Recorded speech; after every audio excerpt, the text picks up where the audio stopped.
私の願い求めは主の家に住まうこと、命の鍵。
させた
We're going to be in Matthew today, chapter 8, 今日はですね、 and also chapter 10. マタイの福音書8章と10章。マタイの福音書8章。 Now, as I had mentioned earlier, was it Thursday night, late Thursday night? It's a fear. It's been a while since it's been one of those shaking earthquakes. 木曜日、だいぶ久しぶりの大きめな地震でしたが、 It's like another reminder. It's another reminder. We all focus on the coronavirus and everything, but that's right. We live in a country. There's a lot of earthquakes as well. コロナのことで頭がいっぱいだったりすると、久しぶりに地震が来て、地震もあるよねって思い出した感じですけども。Yeah, we live in a place with so many things that can cause fear. That I know. 私たちは恐れようと思えばいくらでも自分に恐れを抱かせるようなことがたくさんある、そういうところで生きています。You know, and in today's passage, again, it's Jesus and the disciples, and they're going across the lake, and it's another storm they have to go through. はい、今日のこのマタイの福音書8章、28節からになりますが、ここまたイエス様が、今まで、They cross over the lake and they go through another storm. また例の湖を渡っていきます。そして、また違う嵐に遭うわけです。Again, just in case, I'm in Matthew chapter 8, verses 28 through 34. マタイの福音書8章28節から34節。And then also in Matthew 10. それからマタイの福音書10章の28節。That's right, Matthew 10, verse 28. Okay. You know, what did I say? You know, I was back in Hawaii this past summer. 今年の夏ハワイに帰りましたけど、And then while I was in Hawaii, you know, there was this car chase and police shooting and someone died. わずか3週間でしたが、その間にカーチェイスもあったりとか、銃撃もあったりとか、And it was like something out of a movie. It was typical of a movie. It's like, oh, I'm back in Hawaii. I'm back in America. It's just like out of なんか久しぶりにハワイに帰ってきたなっていうか、アメリカに帰ってきたなっていうふうに実感したんですね。And for a little while, it was like, I forgot. That's right. In Japan, it's fairly safe. We live in a fairly safe place. 日本はこの世界でもものすごい安全なところで、私自身にとってもちょっと忘れてたなと思って、日本って特殊なぐらいものすごい安全なところだったっていうことを忘れていたっていうふうに思ったんですね。And in today's passage, we're not talking about more storms.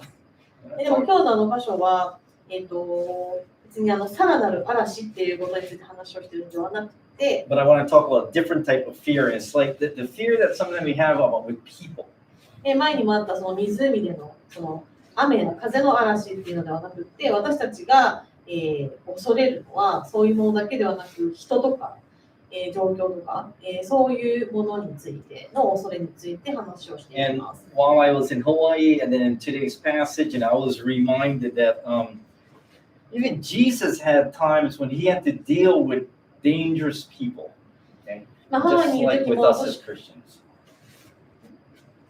ハワイにいる時も、そして今日の聖書の箇所を読んでいても、思うのは、イエス様は彼がイエス・キリストだったからといって、危ない状況から、いつも身を、逃がす状況になったわけでもないし、とても危ないタイプの危ない人たちと関わらなくていいということでもなかったんだなっていうことを思います。And then as Christians too, that's the same.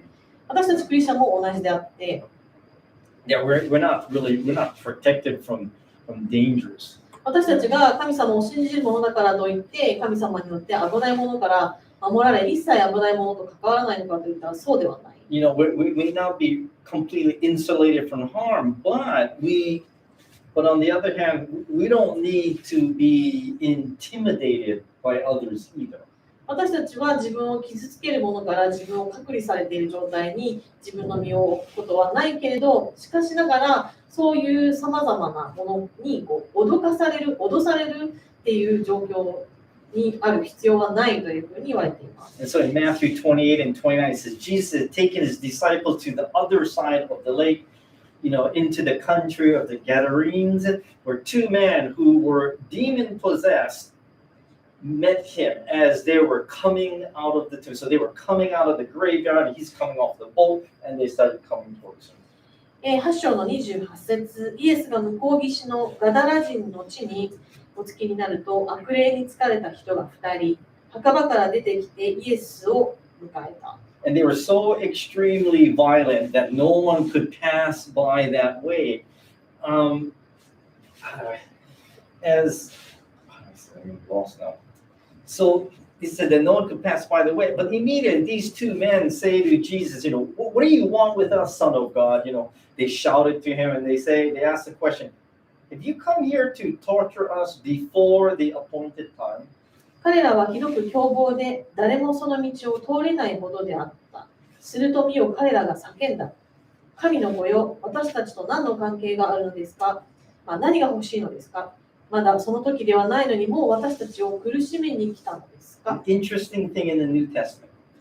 で、この新約聖書で、興味深いのは、many people meet Jesus. 多くの人がイエスに出会います。But these two demon-possessed men, they have the most dramatic and most immediate reaction to the presence of God in front で of も them. ここに出てくるこの悪霊に疲れた人が2人、彼らほどイエスに出会った瞬間的にものすごいドラマチックな激しい、即座なリアクションを、した人はいないんですね。Okay, Scripture said that they were demon-possessed and they were violent. 聖書は彼らが悪霊に疲れていたというふうに書かれていて、そして、ひどく凶暴だったというふうに書かれていま And す。 the people avoided the area because they wanted to avoid them, these two. で、この彼らがいるこのようなこのガダラ人がいる場所、このエリアっていうのは、ほとんどの人がみんな避けて、通る、もしくは絶対にそのエリアには行かない、そういう場所です。And so people were terrified, but then we see that Jesus was not. 人々は怖がっていたけれどもって書かれていますが、ここを見て、イエス様は、彼らのことを恐れていなかったっていうのが分かります。Jesus marches right into the graveyard as if that's his own.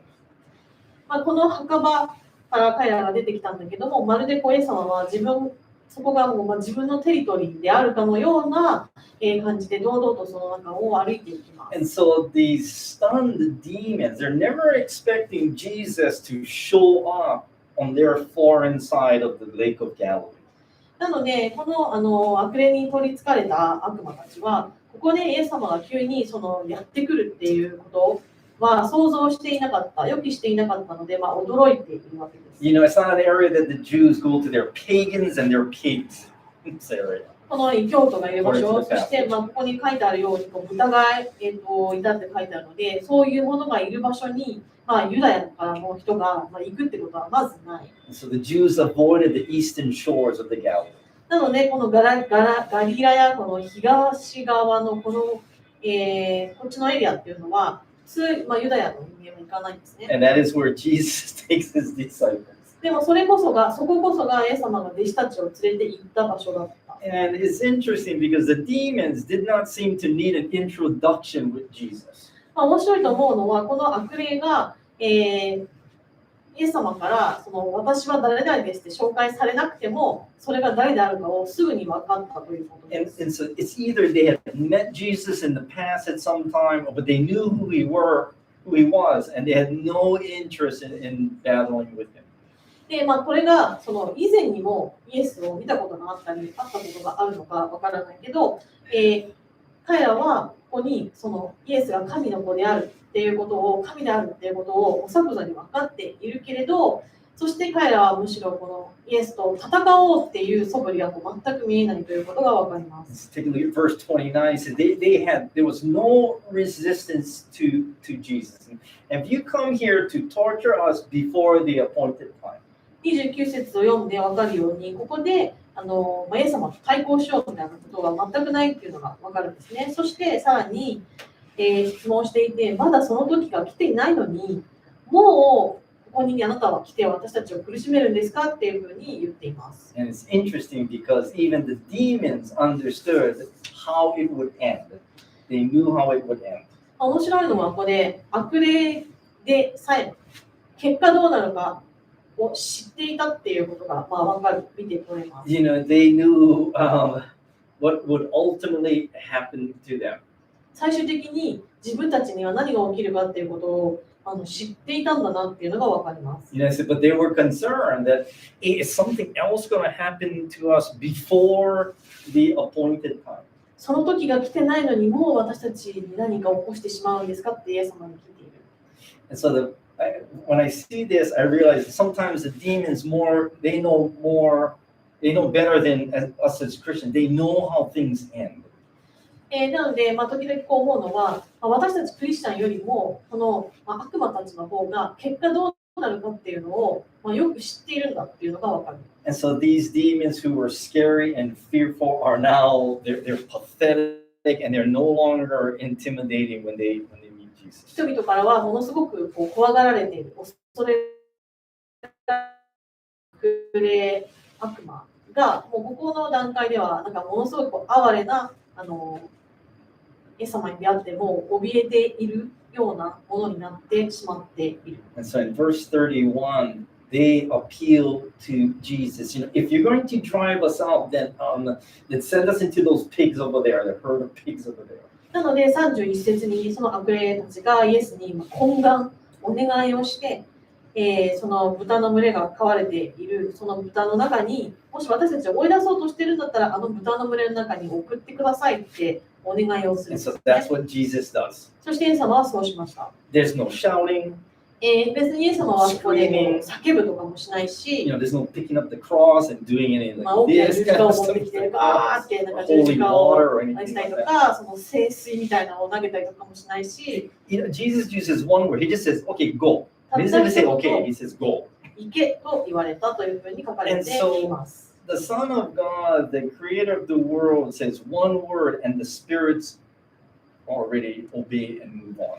神の子、この世界を作った作り主の一言で、この悪霊たちは、その一言に従います。And so this contest between good and evil, I mean, it lasts a few seconds. It's not a long out, drawn out. It lasts a few seconds and it's done.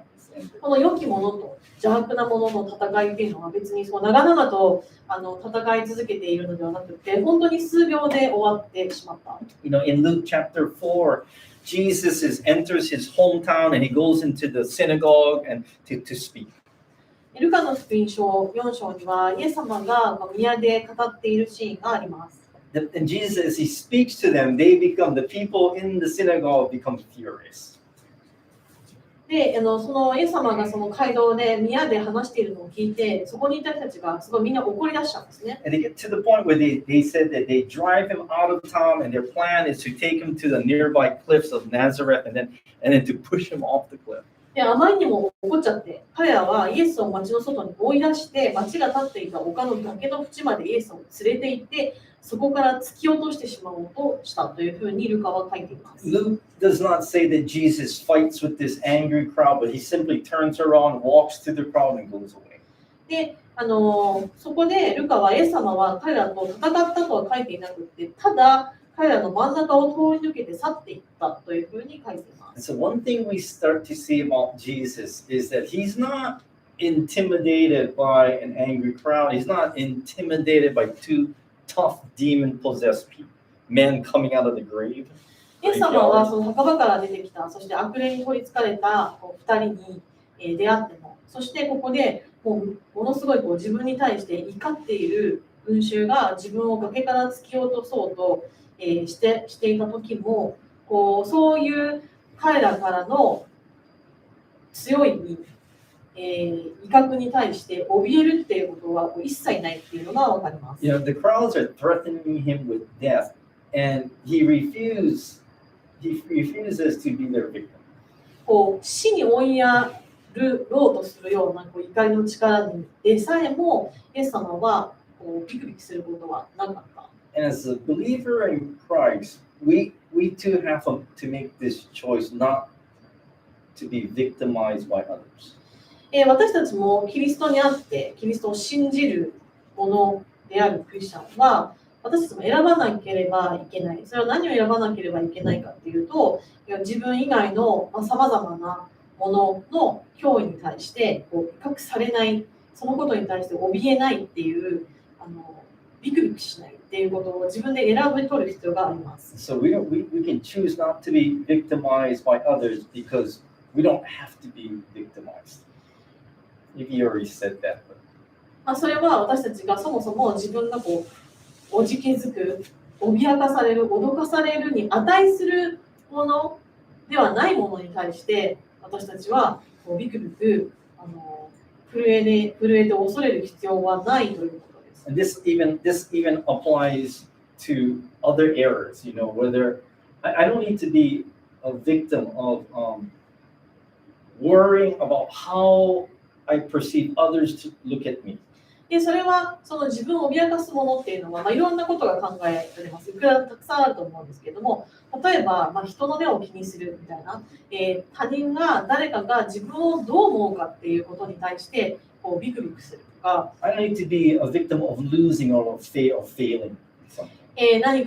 何かに失敗するっていうことにビクビクする必要はないし、A failure, what you mean? Keep going. So we don't need to be a victim, because when we do, it opens us up to intimidation. It opens us up to fear. なぜかというと、私たちが何かしらの脅威に振り回されて、脅かされている、おじけづいている状況にあると、それによって私たちは恐れに対して自分を開いてしまうことになります。This morning I shared a story that I promised I was not going to share online. 今日の第一礼拝ではオンラインのある第二礼拝では、この話はしないつもりですって言った話があるんですけども、It had to do with work. 仕事関連の話で、It had to do with my meeting with my boss. 自分と自分の上司とのやり取りの中で、And that we had a deal going, clear deal. This is who I am. This is what I'm like. This is what I can do. This is what I cannot 仕事 do. についてのさまざまな条件を話し合う時だったんですね。And then after all this is done, その話し合いが終わって、then we have our big teachers party. 大きな集まりがあったんですけども、And my big boss decides to introduce me, although everybody there already knows me because I've been there forever. もう何十年も同じ職場で働いているので、そこにいる人たちは私のことを知らないわけではありませんが、And as he's introducing me, he makes a joke, a comment, a half joke, half comment. 自分のポジションについて、こういうふうに変わりましたっていう変更をみんなに紹介したんですね。It has to do with my language skills. でその時に、その自分の上司にあたる人が、あることをちょっと付け加えたんです。で、それが、自分の、日本語能力に関することだったんですけども、He's like, ha ha ha, laughing like で、ちょっとし that. たジョークだったんです。で、ジョークだったんですね。で、みんな、あーって笑ってて、その先生も、で、私もそう笑ってて、But the head teacher sitting next to me goes, man, Ross, that's power harassment. That's power harassment. でも私の隣にいた人がですね、いや、今のはパワハラでしょ、今のはパワハラでしょってすごい言ってたんです And I ね。 couldn't understand why that was power harassment. でも自分はそれを全然パワハラと思わなかったから、なんでその人が私に、あれはパワハラだって言っていたのかもちょっと分からなかったんです、その時 Because は。 I said, I made it clear. This is the deal. This is what I'm like. And nothing will change. でもそれはなんでかっていうと、私はこれができる、これはできないって言っていたことがあって、それで大丈夫ですっていうことだったので、そのできないことに関して、それできないんだよねって言われても、別に特に私ははっきり明快にお互い納得していたので、冗談だっていうふうに受け止めることができましたけど、And so my friend was, don't worry. That's good enough. And I said, I know it's not good enough, but it is good enough because I'm not going to do anything different. でもそれをその no 場 problem の with そ that. のそれを知らない他の人たちはに対して上司があなたはこういうことができないよねみたいなことを言ったっていうことをすごくそれはパワハラだとか大丈夫だよロスそんな気にしなくていいんだよとかすごい言ってくれたんですね。で私はそもそも全然気にしてないし、そういうふうに言われたとしても全然変える気はないので全然気にしてなかったんですけども。And so I at the time I'd already decided I am choosing to become a victim of this thing. This is what you get. You take it or you leave it. This is what you get. なので特に言われたことに関してどうしようかな、そういうふうにしなきゃいけないのかなみたいなことでことはしないと決めていたんですね。But as Christians, we too need to remember that we don't need to be victimized. We can choose not to be victimized. 私たちはみんなさまざまないろいろなことに対して自分は被害者にならない。それはつまりその脅威に脅かされるっていうようなそういう恐れは持たないっていうことを私たちはみんな選び取ることができます。The majority of people that we know around us are probably nice people. 私たちが普段生活している中で、おそらく自分の身の回りにいる人のほとんどはきっと良い人なんだと思います。But there might be every once in a while someone who's a little bad or even considered evil. でもこの社会に出て、過ごしていれば、その中で確実に時には、すごく悪事を企んだりとか、するような、そしてそういうことを自分にしてこようと、する人に出会うこともきっとあります。And my boss is not evil. 言っておきますけど、私の上司は全然悪いことを企んだりとか、邪悪な人では全然ないんですけども。But evildoers have less chance of hurting you if you're not already their victim or a victim. でもそういう、邪悪なもしくは悪事を企んでそういうことをしようとする者にとって、もし相手が、すなわち例えば私たちがそもそもそういうものには脅かされないっていうふうに決めているものであるとすれば、そういうless chance of you being hurt because you're not exposed. 自分それを選んでいれば、その力によって傷つけられる確率は少なくなります。なぜならば、それを選び取っているので、自分が恐れや傷に対して開かないっていうことを選んでいるからです。I'm not talking about having to fight. 別にそういうものと戦うとかっていうことについて言っているのではなくて、It does involve using wisdom. It involves being smart. 自分がしっかり知恵を使うということを求められていて、And it involves understanding, no, I'm not going to be a victim. I'm not going to open myself to more opportunities of being hurt. 自分がさらに傷つけられるような状況に自分を開かないっていうことを選んでいるっていうことになります。Proverbs 29:25. 箴言の29の25。You know, the writer of Proverbs says that the fearing people is a dangerous trap, but trusting the Lord means safety. 人を恐れると罠にかかる。しかし、主に信頼する者は高いところにかくまわれる。高いところにかくまわれる、すなわち守られる。You know, Scripture also tells us that God is our refuge. 聖書は、他の箇所でも、神は私たちの避けどころ。It's our hiding place. God's our hiding place. 隠れ場。Samuel says that God is our fortress. そしてサムエル記には神は私たちにとっての砦であるというふうに書かれています。And the psalmist writes, you know, the Lord is with me, so I will not be afraid. What can man do to me? 詩篇には、主は私の味方、私は恐れない。人は私に何ができようという言葉があります。And Jesus says the same thing in Matthew chapter 10, verse 28.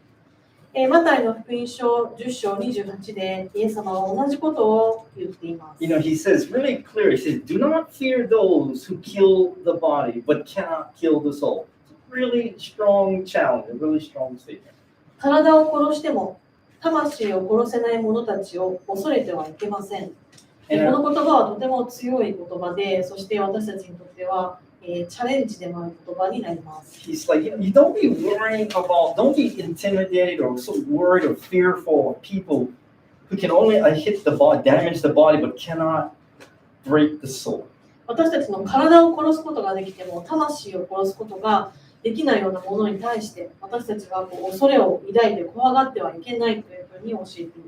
And I realized that Jesus knows what it's like to deal with really dangerous situations. That's why he can say those kind of things. イエス様はとても危険な状況の中にいるということが、対処するということがどういうことであるかということを、身をもって知っていた。だから、こういう強い言葉を使って私たちに教えることができます。That Satan cannot reach you without passing through Jesus first. サタンはイエス様を過ぎることなく、通り過ぎて、そして私たちに手を届くっていうことができません。We need to remember that Jesus was brutally tortured before he was executed upon the cross. イエス様が十字架の上で処刑される前、激しい拷問にあったということを私たちは思い出している必要があります。You know that evil moments may come, but they will be brief. 邪悪なそういう瞬間がやってくることはあっても、それは永遠に続く時間ではなく、本当に束の間の時間です。Satan, unleashed his most powerful attack upon Jesus. イエス様の上にサタンは本当に最も邪悪な力を解き放ったけれども、 And yet the master of death, he could not break the Lord of life. Scriptures calls him. 死の主人はその命の主であるイエス様を本当に壊すことはできない。Jesus, he took a beating and then he turned that into hope.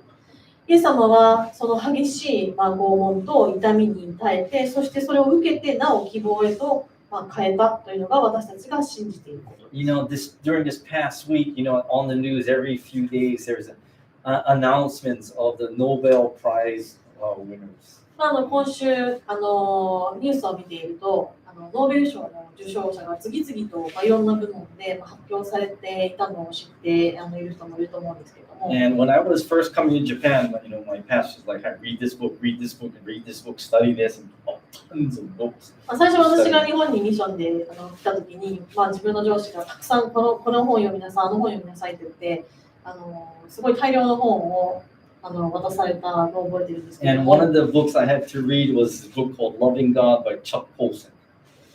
その中の一つに、チャック・コルソンという人の本があって、神を愛すること、Loving God っていう本があるんですが、And Chuck Colson was at one time a very powerful person in Washington, D.C., in a place of extreme power, very big power. He worked for the President of the United States. このチャック・コルソンっていうのは、ワシントン DC にいた人で、アメリカの Advisor to the president. 大統領のアドバイザーになるような人だったんですけども、He got in trouble with the president. でも大統領といろいろ問題を起こしまして、The president was Nixon, it was Watergate, and he got sent to prison. ニクソンのウォーターゲートに関わることをしてしまって、結果彼は刑務所に入りましたが、The president didn't go to prison, but he had to go to prison. 大統領はね、 Scapegoat. 大統領はなぜか入らなかったんですが、彼だけ刑務所に入りました。 And in his time in prison, I guess he renewed his relationship with God. でもきっとその囚人として刑務所の中にいた間に、神様との関係をもう一度やり直した。And after leaving prison, after several years, he started a really powerful prison ministry. 刑務所から出て、数年後、彼は刑務所のミニストリーを始めました。And in his book, he talks about this man, a Jewish doctor. でこの本の中で、ユダヤ人のある医者のことについて、触れて書いています。And this doctor's name is Boris Kornfeld. このユダヤ人の医師は、Anyway, not that. Boris. このユダヤ人の医師の名前がボリス・コンフェルドっていう人なんですね。And while this man is in prison, he's in the Russian gulags in the 1950s. でこのユダヤ In 人の Siberia, in the middle of nowhere. 医師も、1950年代の、ロシアの、強制収容所に、収監されている医師でした。This is in the middle of the Cold War. I mean, ちょうど冷戦のど真ん中の時代で、okay. And while he's in prison, he meets this Christian guy. でこのシベリアにあった強制収容所にいたときに、このユダヤ人の医師は、あるクリスチャンの男性に会います。And this guy begins to have this conversation with this doctor about, God actually originally came for the nation of Israel, but then he gave up his life for all people. このユダヤ人だったボリス、この医師にそのクリスチャンの男性は神様のことを語り、イエス様はユダヤ人のために、そしてすべての人のために命を捧げっていう話をたくさんするようになります。And so they had these long discussions. 長い会話の中で、And this man would often talk about this Christian is always saying the Lord's Prayer.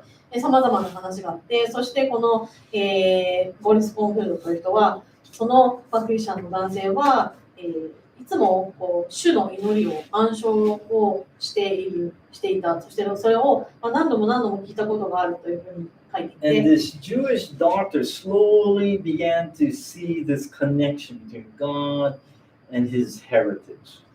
そしてこの医師コーンフェルドは、自分の、先祖もそうだし、そして自分にとっても神様のその福音と自分のつながりっていうことを少しずつ理解していきます。 And as a doctor, because they're so rare to have, there are not many doctors in the prison, so he actually was treated much better than other prisoners. この強制収容所には数人の医師がいました。でもたくさんいなかったので、彼は囚人だったけれども医師として、すごく良い待遇をその強制収容所の中で受けていました。 So his medical skills were used for the evil guardmen as well as these malnourished and dying prisoners. 彼のその医師としての能力はもうとても邪悪で残虐なその強制収容所の中の監視にも使われたし、そして本当にひどい目に遭っている、かわいそうな囚人のためにも医師としての能力は発揮されなければならなかったんですね。Eventually he becomes a Christian.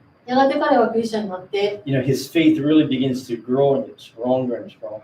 その信仰はますます強くなっていきます。 And the more it becomes a challenge for his faith as he sees the evilness, the torture, and all the unjust things happening. 邪悪な激しい拷問が収容所の中には行われていて、多くの人が、囚人が死んでいきます。でも、それを行う人の治療もしなければいけないし、行われる人の治療もしなければいけないという中で、彼は大きな信仰のチャレンジを受けていきます。 And so this doctor, he begins to stand up for his faith against all the brutality and the wrong, the evilness that goes on in the camp. ある時、彼はその収容所の中で行われているさまざまな不当な邪悪なことに対して、立ち上がろうと決めて立ち上がったんですね。 And of course, he begins to earn enemies, and he knows that he's building up enemies against them. 自分がそれによって非常にまずい立場に立ち、自分には敵が多くなるっていうことも、自分の命の危険をさらすことになるっていうことも彼は知っていました。 Okay, so he knows that his life is now in danger, but he also realizes, wow, I've never been like that in the past. Afraid. I'm not afraid right now. And it was not like that in the past. そして彼は、人生で初めて自分が命を失ってしまうかもしれないというそのことについて、初めて全然そのことを、恐怖に感じないというか、そのような境地に立ったのは人生で初めてだったというふうに書いています。 One day he has to perform an operation on a young prisoner with cancer. そしてある時彼は若い囚人で、がんに侵されていた人の手術をしなければいけなくなります。 And he begins to talk to this patient passionately throughout the afternoon and into the evening about the good news of Jesus Christ. で手術の後、そして昼から夜にかけてずっとこの医師、ボイス・コンフェルトという人はその患者にずっと神様の良い知らせについて話しかけ続けます。 And this young patient is in and out of consciousness. He's on drugs and on medication, but he's listening and he's awake and somebody's asleep and all this is going on. 麻酔が効いていてちょっとぼーっとしながらその医師の語る神様のことをずっと聞いていたその患者。 And miraculously, he remembers everything that this doctor says. So in the morning when he wakes up, he wants to see the doctor. その中でもその言葉を覚えていて、手術の翌朝、はっきりと朝目が覚めた時にその医師と話をしたいと思いました。 And the medical staff says, you know what, the doctor is dead. He was killed the night before. He was bludgeoned with a hammer to his head 8 times in the head. Revenge attack. で、どこにいるのか私は話をしたいというふうに言うと、スタッフは医師のボリスは昨夜のうちにハンマーで激しく頭部を殴られて、そのリベンジですよね、強制収容所の中の不正に対して立ち上がった会に対する、復讐ということで、殺されてしまったということを聞かされます。So without this doctor, without fear of the powerful authorities, he listens and it hits him, and he eventually he believes in God. This young patient. で、この医師ボリスが、立ち上がった恐れに立ち向かって立ち上がったことによって、それを通してこの、その医師に手術をしてもらったというこの若い、患者、彼はやがてクリスチャンになります。And miraculously, he survives the death camps in そして Siberia. 奇跡的に、シベリアのこのロシアの強制収容所、から彼は生還するんですけれども、 And he goes on to write about all the things he's seen, experienced, he's learned in the Russian group.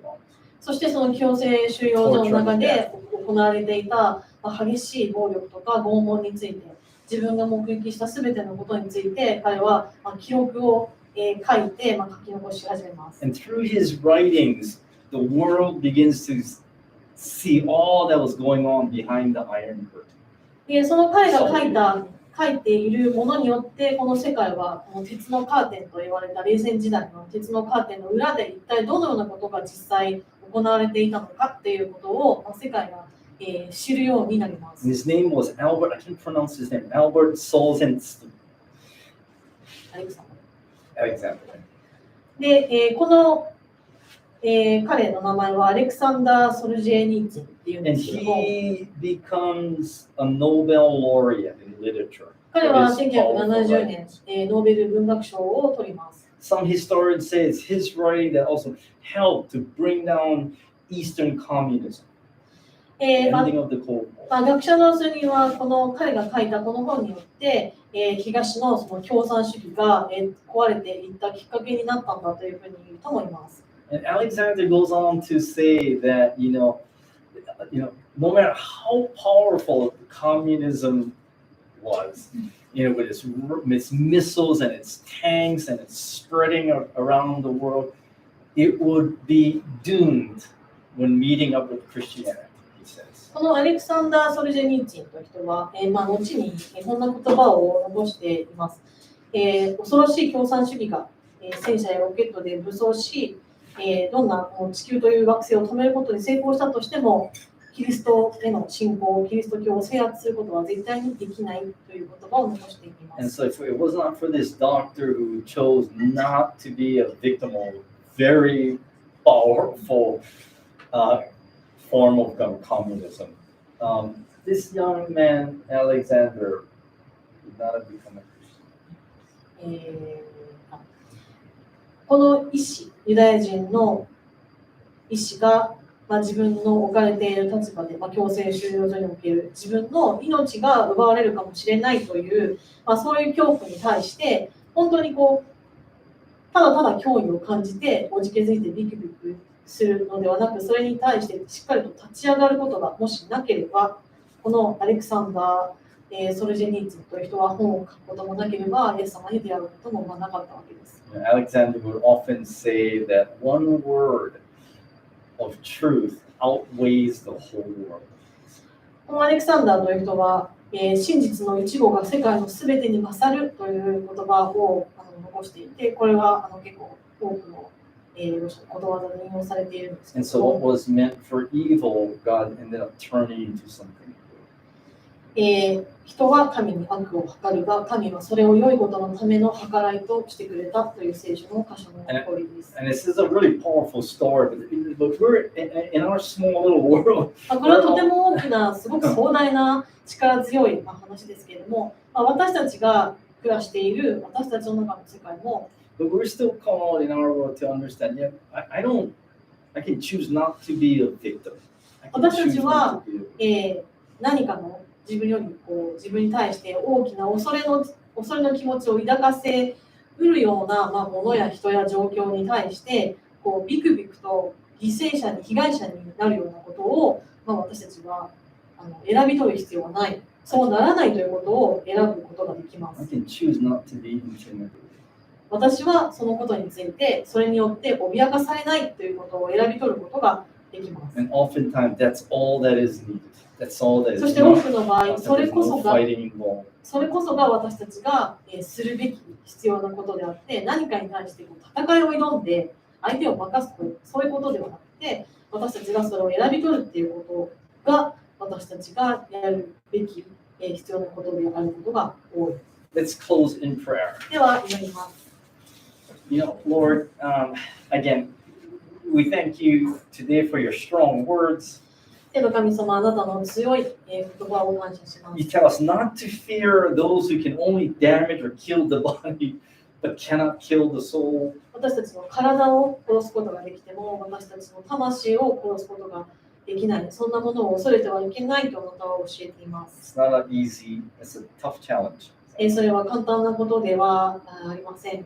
But you tell us to trust in you more than be worrying about others.It's the safe way to go. でも、他の何かを心配するよりも、あなたを、信頼すること、それが、何よりも安全な方法であるとあなたは言っています。And so, strange, like the demons, remind us that we know how it all ends. We understand how it all ends, and we end up on the winning side. 悪霊と同じように、私たちも、結果最後はどうなのかを私たちは知って、います。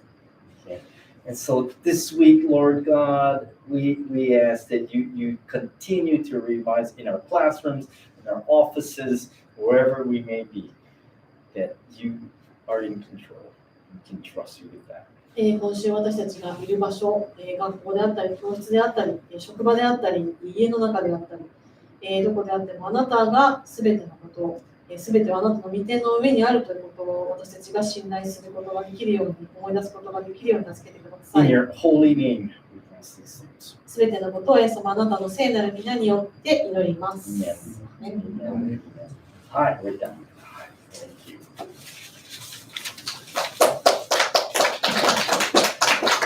Thank you. You guys are nicer than my students at the end of the lesson.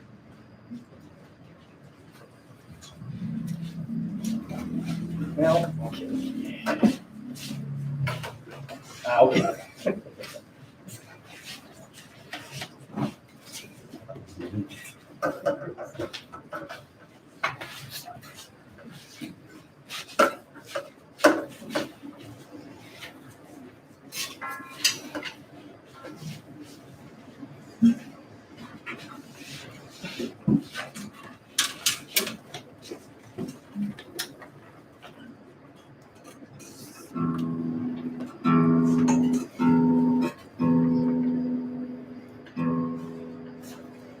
Every time you pick up the guitar, you have to tune it.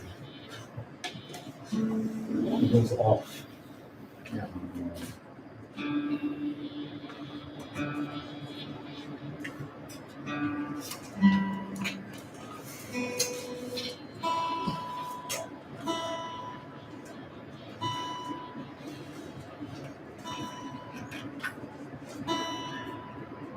Especially it's an influence the humidity and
抱いてください